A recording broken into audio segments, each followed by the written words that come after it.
This is a video tutorial for SP6h using radioactivity. Now, quick note, some of this content will be for triple students only.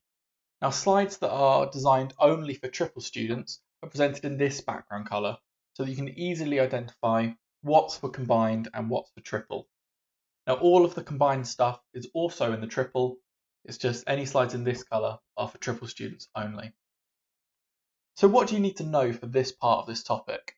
Well, if you're in combined or triple, you need to be able to give some uses of radiation in the real world.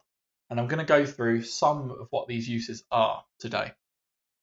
For triple only, you need to know how radiation is used in medicine. And the second half of this video is going to go over how we use radiation in medicine. So the first use of radiation I want to talk about is how we use it to kill microorganisms in food. Now, fresh food, when it's picked, will have some bacteria and other things on it, and that can cause for example here, strawberries to go mouldy within the space of about 15 days. Now, if we shine radiation onto the food, this can kill a lot of those microorganisms and allow the food to last a lot longer. So here you can see food that's been irradiated with radiation after 15 days looks brand new, just like it's been picked, and the non-irradiated has gone mouldy. Now, this means that it's safe to eat, but it also means that it can be stored a lot longer, as I just said. However, it does not make the food radioactive. A lot of people think that when we irradiate for example here, strawberries with radiation, it makes them radioactive, and that is not the case. The second use is for sterilising equipment. And the exact same way that we used it to sterilise food and to kill a lot of the microorganisms on food, we use it here to sterilise surgical equipment, to kill microorganisms that are on them. So we heat them up occasionally, but sometimes we cannot heat them. So things like plastic syringes, other plastic objects, we seal them in a bag and we fire gamma rays onto them. And it's gamma rays that are used when we're trying to sterilize pieces of equipment like this. When we sterilize them, it kills off the microorganisms on them. It means that we can now use this piece of equipment again. The third use I'd like to talk about is radioactive detecting. So here we have a pipe running underground, and we want to be able to know if there is a leak in this pipe. So if we put a gamma source through the pipe, it's going to start to emit gamma radiation. And this radiation is going to leave the pipe, and because it's not very ionizing, very highly penetrating, it easily makes its way through the ground, and we can detect it on the surface. Now, if there is a leak in the pipe, there's going to be a large pool of water probably below the leak. Now, that means there you're going to have a high count rate of radiation. So if we detect here, we'd see a lot of radiation. If we detect here, we'd see a little. And this means that we know where a leak is going to be. The next use is to check the thickness of paper. Now, if we fire a beta source through a sheet of paper, then we know that some of that radiation, some of those beta particles, are going to be stopped. And the thicker the paper, the more beta particles are going to be stopped. So if we have a detector on the other side of the source, we can count how many beta particles we're getting, and that gives us a direct reading of the thickness of the paper. We can then adjust the rollers here, make them closer together or further apart, and either make the paper thinner or thicker depending on what we need.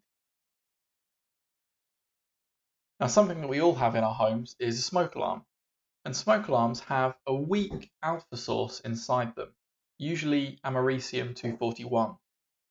Now, alpha has very low penetration, which means that it's very easily stopped by anything getting in the way of it. So if you have an alpha source here, the alpha particles allow a current to flow between a positive terminal and a negative terminal.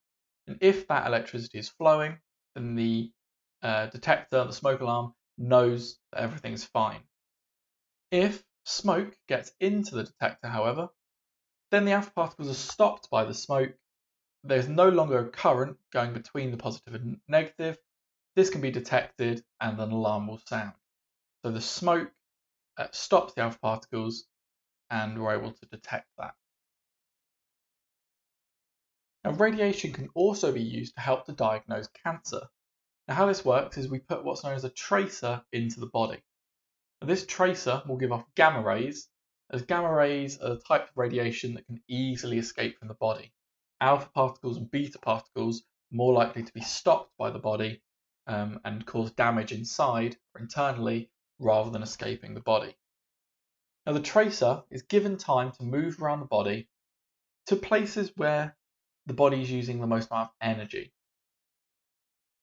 The tumours use a lot of energy. They require a lot of energy from the body.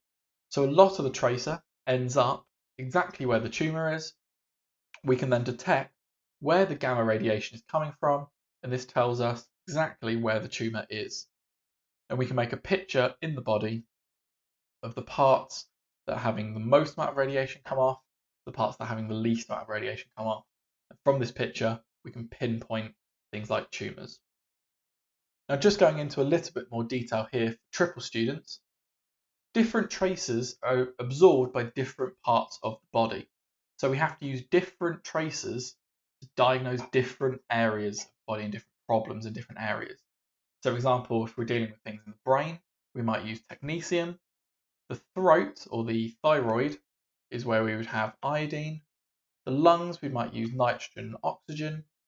And then down here in the pelvis, we'd use indium. Now, cancers can be diagnosed using tracers that will concentrate on particular organs or in cancer tumours. So we pick tracers that will want to go into the tumours and release a lot of their radiation then. So one of the things we might use is glucose. Glucose is where our body gets energy from.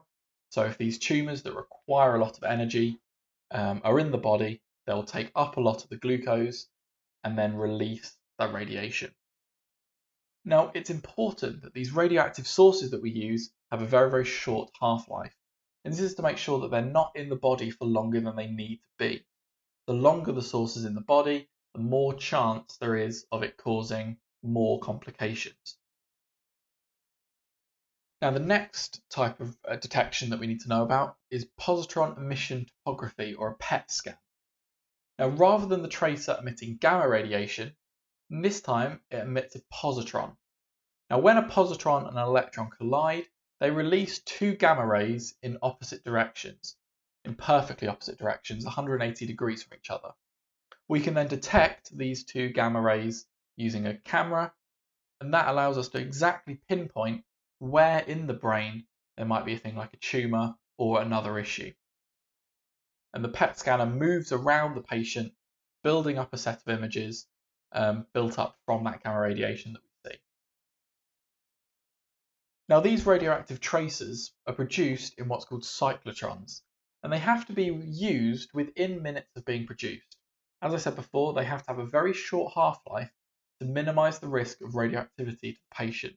They want to minimize that dose that the patient is getting. So they need to be used very, very quickly. So these cyclotrons are often made in the hospital itself and not made somewhere and then shipped to the hospital. So a lot of hospitals will have these cyclotrons on site to produce their own radioisotopes. Now, the last thing we need to look at in terms of radiation in medicine is how we can treat cancer with radioactivity. Now, cancer cells are more susceptible to radiation than regular cells because they divide more rapidly. So this means that cancer cells are more likely to be affected by radiation than our normal cells. So the first type of radiotherapy you need to know is what's called internal radiotherapy. So we place a beta emitter inside the body, either inside or very near to the tumour. That beta emitter then obviously emits beta particles. These hit the cancer cells and cause them to die.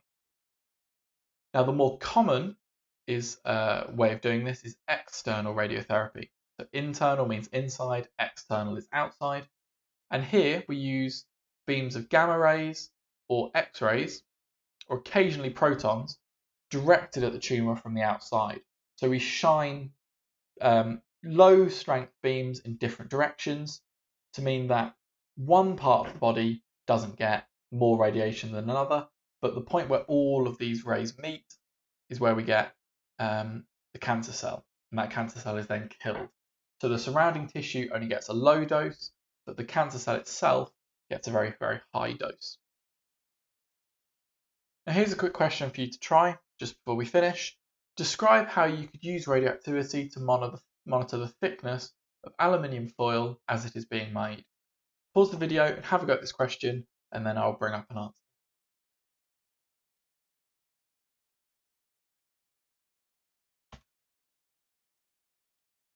Okay, so hopefully you said something along this lines. So we send beta particles through the foil to a detector. That would have got us the first mark. Measure the count with the correct thickness of the material. So you find the material thickness that you want, and then you measure what the count is going to be at that thickness. Then, if the count increases, then the foil becomes too thin. So remember, if the foil's thin, more particles are going to get through, you're going to have a higher count rate. So there you're going to decrease the pressure on the rollers to mean that the foil becomes thicker.